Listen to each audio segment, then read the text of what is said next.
Olá, pessoal, tudo bem?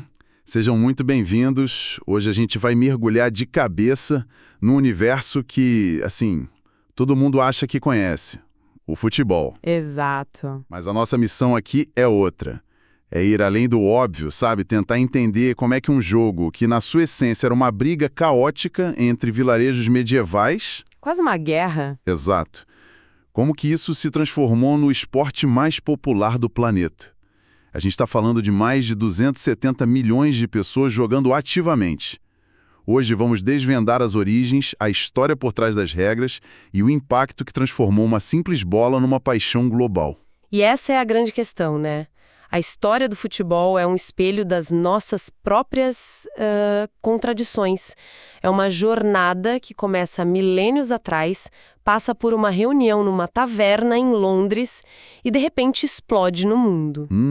Para a gente entender por que o futebol tem esse poder de parar países, de definir identidades, a gente precisa voltar muito, muito no tempo. Certo, então vamos começar por aí. Porque quando a gente pensa em futebol, a imagem que vem é, sei lá, a Inglaterra vitoriana, né? Aqueles uniformes pesados, os bigodes. Mas a história começa bem antes. Eu tô vendo aqui nas fontes umas menções à China antiga, a um jogo chamado Cujo. O que era isso exatamente?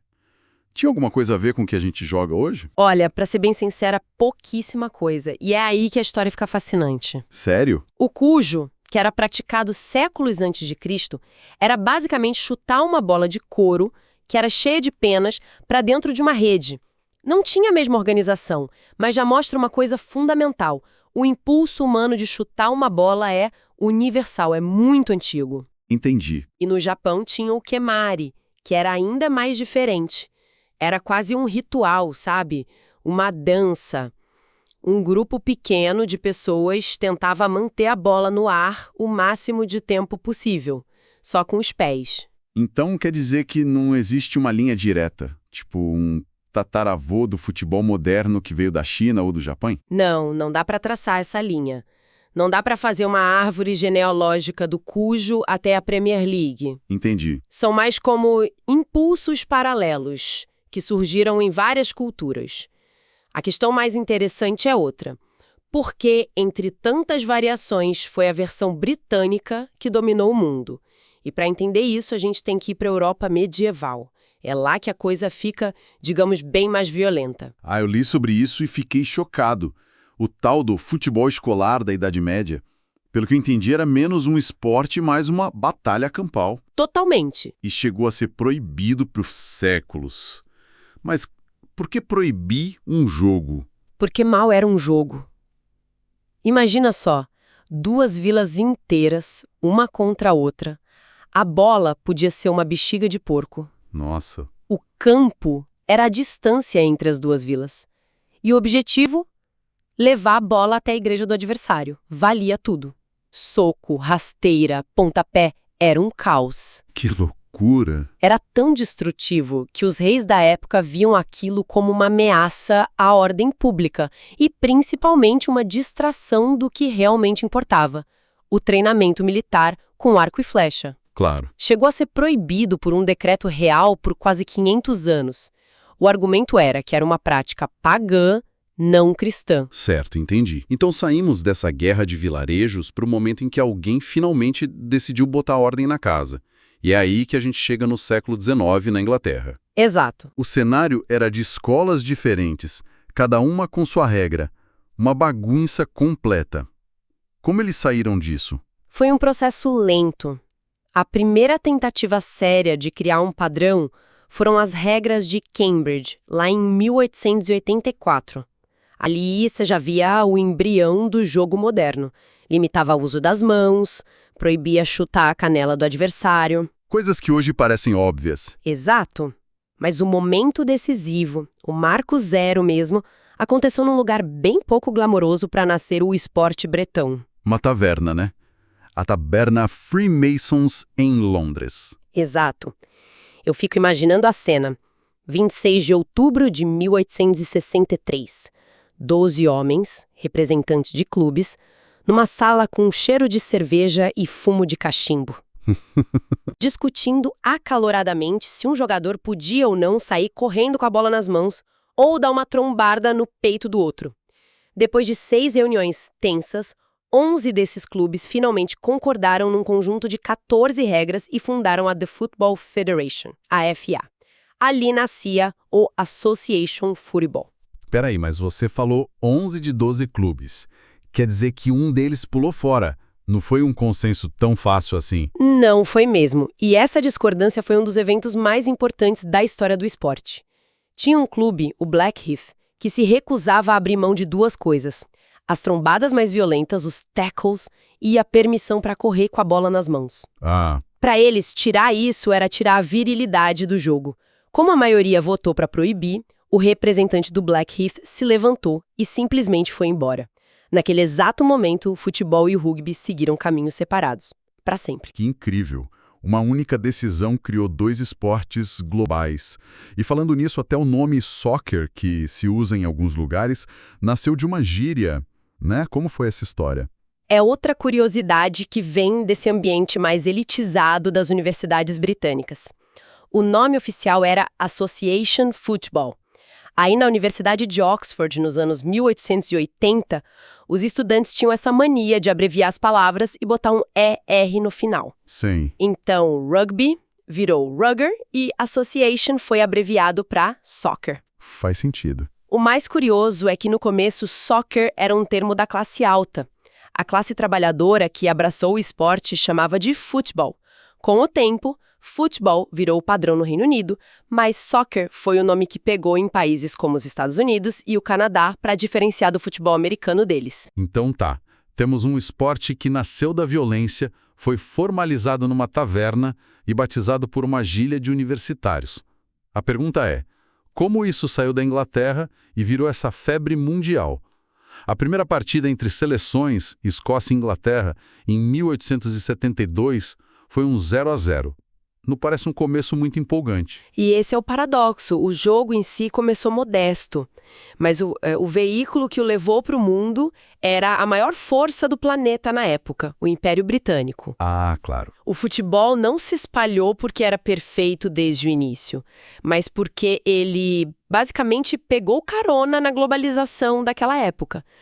Eram os marinheiros, os comerciantes, engenheiros, soldados britânicos que levavam bolas de futebol em seus navios e apresentavam o jogo nos portos da Argentina, do Brasil, da Índia. Foi um subproduto cultural do colonialismo, então. Exatamente.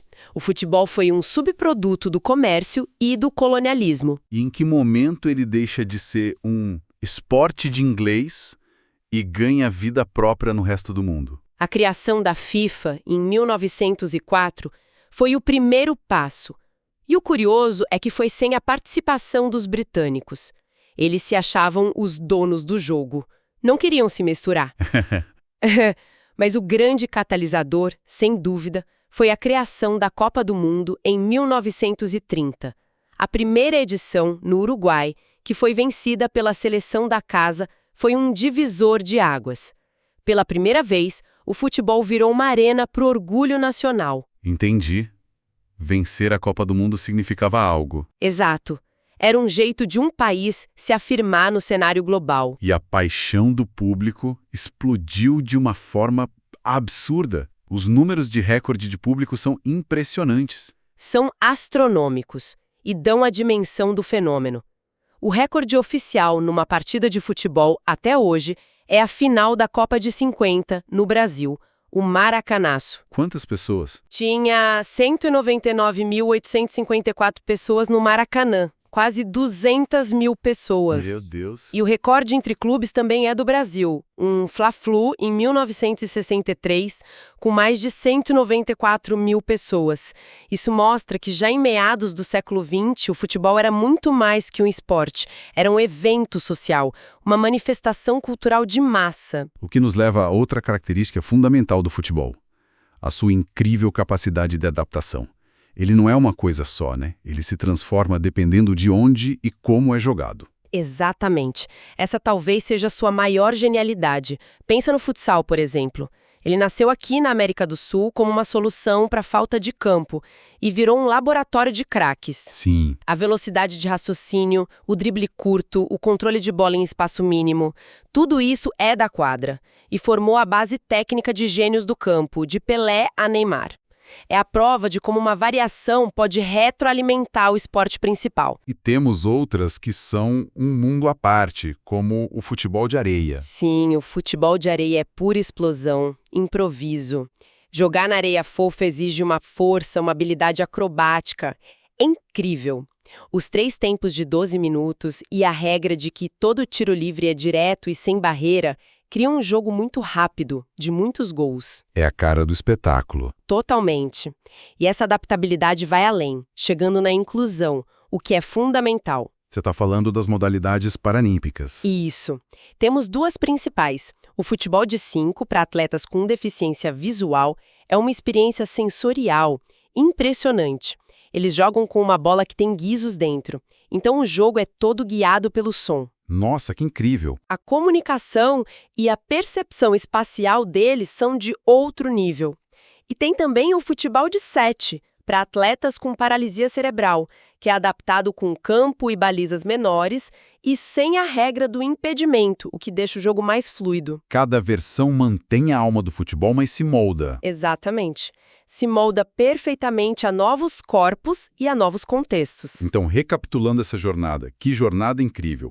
Saímos de rituais na China antiga, passamos pela brutalidade organizada nas vilas medievais, vimos as regras nascerem numa taverna. Em meio a discussões acaloradas. Exato. E vimos esse jogo pegar carona no poderio britânico para se tornar uma linguagem universal, que se adapta a uma quadra, a uma praia, a um campo para atletas com deficiência. É impressionante.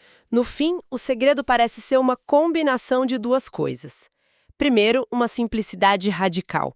Você só precisa de algo que se pareça com uma bola e um espaço. Verdade. E segundo, uma complexidade tática e técnica que é infinita. Essa dualidade permite que o mesmo jogo seja praticado por crianças descalças numa rua de terra e por atletas multimilionários em estádios tecnológicos. Ele pertence a todo mundo e a ninguém. Perfeito. E para a gente encerrar, vamos deixar um último pensamento. Em 1969, aconteceu um evento conhecido como a Guerra do Futebol. Um conflito armado de verdade, com tanques e aviões, entre El Salvador e Honduras. A guerra tinha causas políticas profundas, mas o estopim, o gatilho que inflamou tudo, foi uma série de 3 jogos de futebol entre as 2 seleções. O que nos deixa com uma pergunta bem inquietante. Se o futebol tem esse poder quase mágico de unir bilhões de pessoas, de criar laços que transcendem língua, cultura, religião, qual é a natureza desse mesmo poder que, levado ao extremo, pode ser usado para canalizar o ódio e se tornar o pavio para uma guerra de verdade? É algo para se pensar sobre a linha tênue que separa a paixão da rivalidade.